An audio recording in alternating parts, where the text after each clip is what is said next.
আসসালামু আলাইকুম ভিউয়ার্স, আশা করি সবাই ভালো আছেন। ভিউয়ার্স, প্রতিদিনের নেই আজকে নতুন আরও একটি বিষয় নিয়ে আপনার সাথে আছি।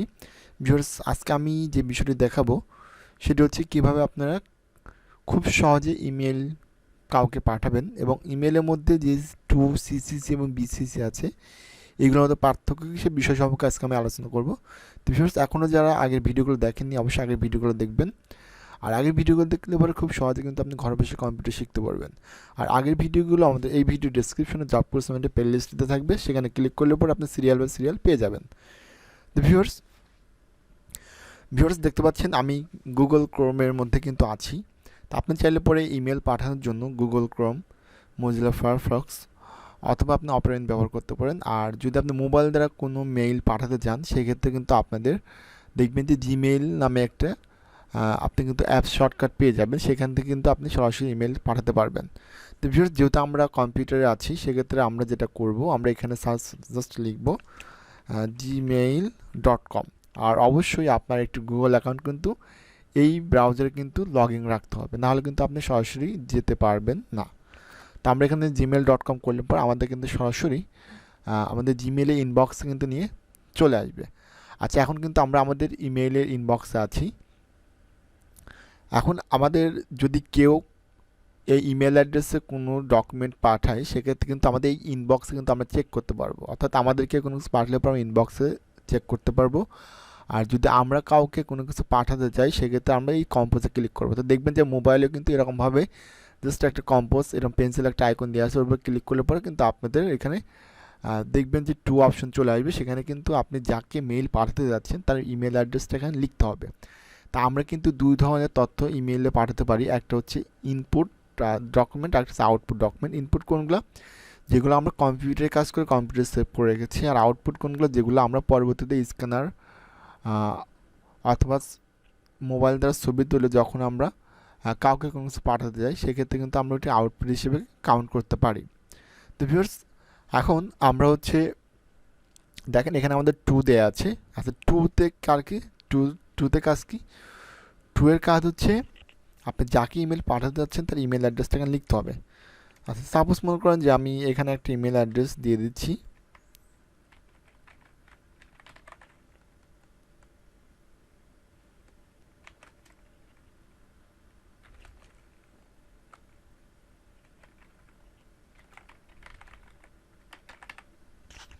বেশ, এখানে দেখতে পাচ্ছেন যে আমি কিন্তু একটা ইমেল অ্যাড্রেস লিখে দিচ্ছি।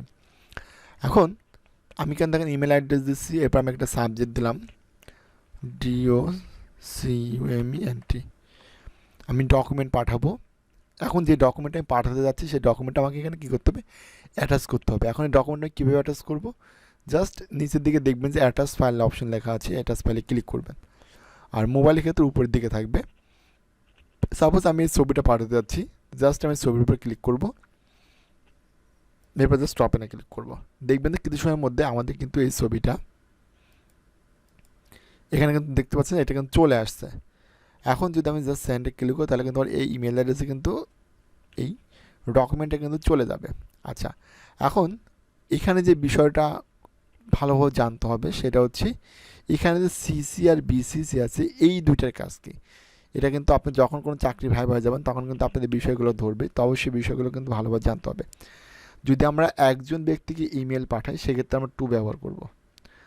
এখন একাধিক ব্যক্তিকে কেন আমরা টুতে ব্যবহার করবো না? কারণ যদি আমরা একাধিক ব্যক্তিকে টুতে ব্যবহার করি তাহলে প্রত্যেকের ইমেল অ্যাড্রেস তখন দেখতে পারবে। তো ইমেল অ্যাড্রেস কিন্তু খুবই একটা গুরুত্বপূর্ণ গোপনীয় একটা বিষয় বলতে পারেন, যে একটা ইমেল একটা জিমেলের সাহায্যে কিন্তু আমাদের ফোন বা কম্পিউটার চলে, সেক্ষেত্রে খুবই সেন্সিটিভ একটা জিনিস ইমেল অ্যাড্রেস। আচ্ছা, তো আমরা চাচ্ছি যে কেউ কারো যেন ইমেল অ্যাড্রেস দেখতে না পারে, অর্থাৎ আমরা 5 জনকে 10 জনকে 20 জনকে যাকে পাঠাই প্রত্যেকের কাছে প্রত্যেকের ইমেল অ্যাড্রেসটা হাইড থাকবে। এই জন্য আমরা যেটা করবো সিসি ইউজ করব। সিসি কাজ হচ্ছে কার্বন কপি, অর্থাৎ এখানে আমরা যতজন ব্যক্তিকে অ্যাড করি না কেন কেউ কারো ইমেল অ্যাড্রেস দেখতে পারবে না। বাট এই টুতে যে আছে এরা কিন্তু এই সিসিতে যা আছে সবাই কিন্তু এই ব্যক্তিকে দেখতে পারবে, বাট এইখানে যে ব্যক্তি আছে সেই ব্যক্তি কিন্তু এই সিসিতে কারা আছে এদেরকে দেখতে পারবে না, এবং সিসিতে যারা আছে তারাও কিন্তু কেউ কাউকে দেখতে পারবে না। আচ্ছা, এরপরে আমাদের এখানে আছে যে বিসিসি আছে ব্লাইন্ড কার্বন কপি। এইটা কখন ব্যবহার করবেন? সাপোজ মনে করেন যে আপনি একটা অফিসে চাকরি করেন, এখন আপনার অফিসের যে বস আছে, বস আপনাকে বললো যে এই শুভেচ্ছার এসএমএসটা বা এই শুভেচ্ছার ইমেলটা তুমি প্রত্যেকটা এমপ্লয়ারকে পাঠিয়ে দাও, পাশাপাশি আমাকে একটা ইমেল করে রাখবা। এখন এই যে বস বললো যে আমাকে একটা ইমেল করে রাখবা, সেক্ষেত্রে আমরা বসকে দেবো এই বিসিসিতে, অর্থাৎ ব্লাইন্ড কার্বন কপি। এই বিসিসিতে যে থাকবে সে সবাইকে মনিটরিং করতে পারবে, অর্থাৎ আমি কাকে কাকে ইমেল পাঠিয়েছি সে সবাইকে কিন্তু দেখতে পারবে। বাট এই দুই স্থানের ব্যক্তি কিন্তু এই বিসিসিতে কে আছে তাকে দেখতে পারবে না। বোঝা গেছে? তো ভিউয়ার্স, এই বিসিটা হচ্ছে সবার উপরে থাকবে এবং এই সবাইকে মনিটরিং করতে পারবে। আবার সিসিতে কেউ কাউকে দেখতে পারবে না, পাশাপাশি টুতে যে থাকবে তাকে দেখতে পারবে। আর টুতে প্রত্যেক ইমেল অ্যাড্রেস দেখতে পারবে, বাট এই টুতে যারা আছে তারা এই দুই স্থানে কোনো ব্যক্তিকে দেখতে পারবে না। ঠিক আছে, এই হচ্ছে টু সিসি আর বিসিসির মধ্যে পার্থক্য। এরপর আপনি জাস্ট এখানে সেন্ডে ক্লিক করলে কিন্তু আপনার ইমেলটা কিন্তু চলে যাবে। আচ্ছা, আমরা এখানে জাস্ট সেন্ডে ক্লিক করে দিলাম, আমরা মেইলটা পাঠিয়ে দিলাম। আচ্ছা, মেইলটা পাঠানোর পরে এখন এই ইমেলটা কি আদৌ কি সেন্ড হয়েছে কি না সেটা আপনি কীভাবে চেক করবেন, এই জন্য জাস্ট সেন্ডে আসবেন। আচ্ছা, সেন্ডে ক্লিক করার পরে দেখতে পাচ্ছেন যে এই কিছু সময়ের মধ্যে আমরা এই ইমেলটা সেন্ড করেছি। এরপর ক্লিক করে কিন্তু দেখাচ্ছে যে আমাদের ইমেলটা সেন্ড করা হয়ে গেছে। আর যদি সেন্ড করা না হতো সেক্ষেত্রে কিন্তু এখানে ফেল দেখাতো। আচ্ছা, এখন অনেক ক্ষেত্রেই আমাদের যদি কেউ ইমেল পাঠায় সেক্ষেত্রে আমরা কিন্তু এই ইনবক্সে খুঁজে পাই না। এখন যদি আপনি প্রাথমিকভাবে কোনো ডকুমেন্ট ইনবক্সে না খুঁজে পান, সেটা আপনি কোথায় দেখতে পারবেন? মোড়ে আসবেন, মোড় থেকে এই স্প্যামে ক্লিক করবেন।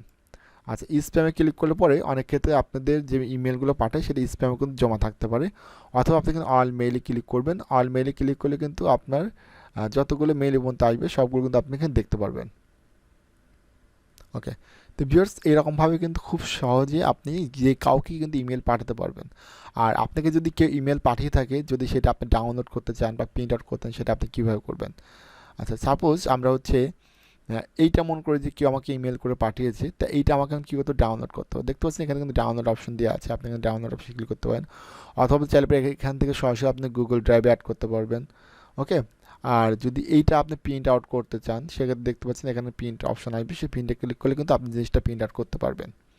তো ভিউয়ার্স, যদি আজকের ভিডিওটা আপনার ভালো লেগে থাকে এবং যদি আপনার উপকার এসে থাকে তাহলে অবশ্যই আমাদের ইউটিউব চ্যানেলকে সাবস্ক্রাইব করবেন আর অবশ্যই একটি লাইক করবেন। তা আজ এই পর্যন্তই, সবাই ভালো থাকবেন, সুস্থ থাকবেন। পরবর্তীতে দেখা হচ্ছে নতুন কোনো বিষয় নিয়ে।